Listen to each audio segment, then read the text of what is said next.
Доктор, должно быть, ошибся, ведь душераздирающие новости, которые он только что сообщил, не могли быть правдой. Он всегда был предан своим сыновьям. Но теперь ему пришлось поверить, что они не его дети. К сожалению, этот бизнесмен вскоре обнаружил, что его жизнь была ложью. И как только он узнал правду, ему пришлось сделать нечто шокирующее. Джозеф Харли был бизнесменом и миллионером, жившим в Соединенном Королевстве. Он был женат на женщине по имени Джейн. У них было 3 сыновей. По крайней мере, так думал Джозеф. У них было 3 сына. Остин, которому было 23 года, и 19-летние близнецы Дональд и Кристофер. В 2007 году брак Джозефа и Джейн разваливался, и они были на грани срыва. В 2008 году пара, наконец, решила развестись. Джозеф не жалел о своем браке. У него было 3 сыновей, которых он продолжал обеспечивать даже после того, как их пути разошлись. В рамках финансового урегулирования Джейн получила единовременную выплату в размере $5 миллионов, которая могла покрыть расходы на обучение в частной школе для всех 3 мальчиков. Однако, несмотря на это, Джейн годами преследовала бывшего мужа и пыталась заставить платить больше. По мнению Джозефа, 3 сыновей были единственным хорошим результатом этого брака. Однако не за горами был сюрприз. Однажды он встал и собрался на обычный прием к врачу. Джозеф прошел плановое обследование. Однако, как оказалось, оно было не совсем стандартным. Врач провел несколько тестов, и результаты перевернули мир Джозефа с ног на голову. Врач сказал Джозефу, что у него муковисцидоз. Это заболевание вызывает регулярные легочные инфекции. Это приводит к повреждению легких и со временем снижает их вместимость. Дышать постепенно становится все труднее и труднее. К сожалению, муковисцидоз – это генетическое заболевание. Родная сестра Джозефа скончалась от этой болезни несколькими годами ранее. Каким бы опустошенным ни был Джозеф, он испугался. Мог ли он передать это своим 3 сыновьям? К счастью, врач заверил его, что он никак не мог передать им эту болезнь. Джозеф испытал огромное облегчение. К сожалению, это длилось недолго, потому что доктор еще не закончил говорить. Затем доктор сообщил шокирующую новость. Была очень веская причина, по которой он не мог передать болезнь другим. В этот момент вся жизнь Джозефа рухнула в одночасье. Когда разговор зашел о фертильности, он сказал: «Послушайте, у вас с супругой будут трудности с рождением детей, потому что вы, как мужчина с муковисцидозом, бесплодны. Что ж, вы, должно быть, ошиблись в диагнозе, потому что у меня уже есть 3 мальчиков», — гордо сказал Джозеф. Но доктор, чувствуя себя неловко и ошеломленно, только печально покачал головой. Осознание этого приходило к Джозефу медленно. Он прокрутил в голове свою жизнь с Джейн и взглянул на каждую деталь свежим взглядом. Он вспомнил времена, когда какие-то тревожные сигналы должны были вызвать тревогу, и тогда ему стало плохо. Этого не могло быть на самом деле. Неужели он был настолько слеп, чтобы не заметить этого? В конце концов, он почти всегда работал допоздна.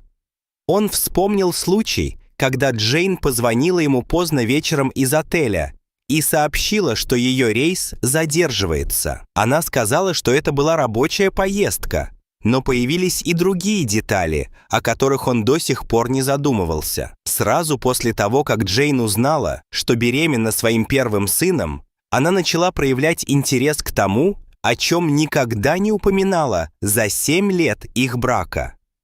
Она внезапно заинтересовалась иудаизмом. Джозеф был удивлен. Они с Джейн оба были воспитаны как христиане. Возможно, это стало для нее откровением о двойной жизни, которую она вела. И, возможно, эта подсказка указывала на мужчину, с которым она встречалась. Джозеф знал, что его сыновья совсем на него не похожи, но они выглядели знакомыми. Подсказки складывались, и Джозеф начал думать, что знает, с кем встречалась его жена. Но, возможно, он забегал вперед. В конце концов, близнецы – редкость. Среди населения в целом беременность идентичными близнецами происходит менее чем в 1% случаев. Также хорошо известно, что использование методов лечения бесплодия повышает вероятность зачатия близнецов. Поняла ли Джейн, что у них проблемы с фертильностью раньше, чем он? В конце концов, они были женаты уже 7 лет, когда Джейн наконец забеременела. Но на сегодня хватит домыслов. Пришло время поговорить с ней начистоту. Он сердито отправил Джейн сообщение, требуя объяснений. «Здравствуй. Сегодня я был в больнице, где мне наконец-то поставили диагноз. У меня муковисцидоз. По их опыту, у них никогда не было мужчины с муковисцидозом, у которого был бы ребенок, не говоря уже о 3. Я на 98% уверен, что я не являюсь отцом наших детей». Джейн прочитала сообщение, но не ответила. Видя, что вежливость не поможет ему получить ответы, Джозеф решил, что пришло время применить более жесткий подход. «Я надеялся, что ты избавишь меня от дальнейших унизительных проверок, сообщив мне сейчас, являюсь ли я отцом детей», написал Джозеф. «Я с радостью последую твоему совету о том, как лучше всего рассказать мальчикам. Но если ты заставишь меня пройти эти дополнительные тесты, то я буду говорить им то, что хочу». На этот раз Джейн, загнанная в угол, отправила свой ответ через несколько минут. «Конечно, мальчики твои, что бы ни предполагала наука», написала Джейн.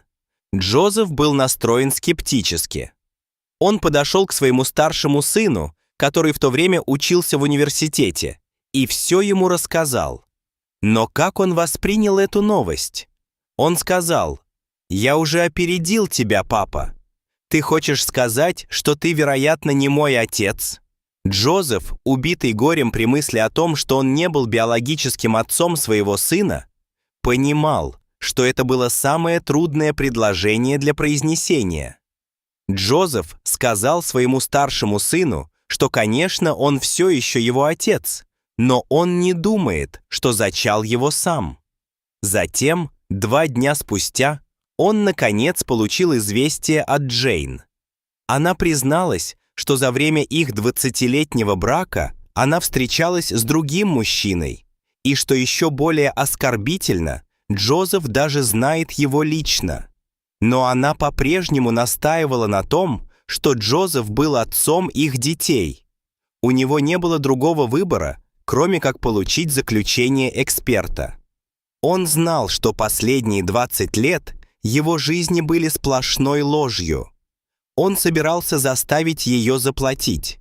Джозеф решил обратиться за советом к эксперту по мошенничеству с установлением отцовства.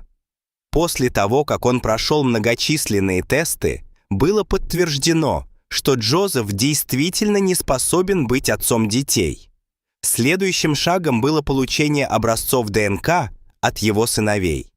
Результаты анализа доказали, что близнецы были не от него, но чтобы еще больше усложнить ситуацию, его старший сын отказался предоставить образец. Старший сын Джозефа заявил: «Что касается меня, то он мой отец, и на этом все». Но у Джозефа все еще были все необходимые доказательства, чтобы возбудить судебное дело против Джейн.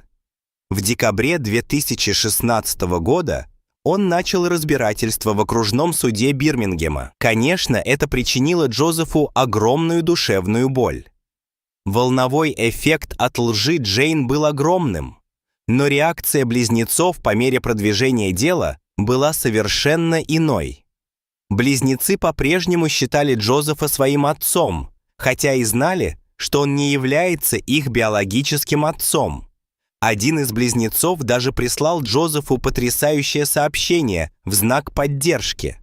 В сообщении говорилось: «Папа, как я и говорил с самого начала, ты никогда не перестанешь быть мне отцом, несмотря ни на что. Я буду всегда рядом с тобой. И ты всегда будешь моим папой. Люблю тебя, твой сын». Когда невероятная ложь Джейн была разоблачена в суде, Джозеф выиграл дело, и Джейн обязали выплатить ему более $100 000. Джейн согласилась уладить дело, но при одном условии.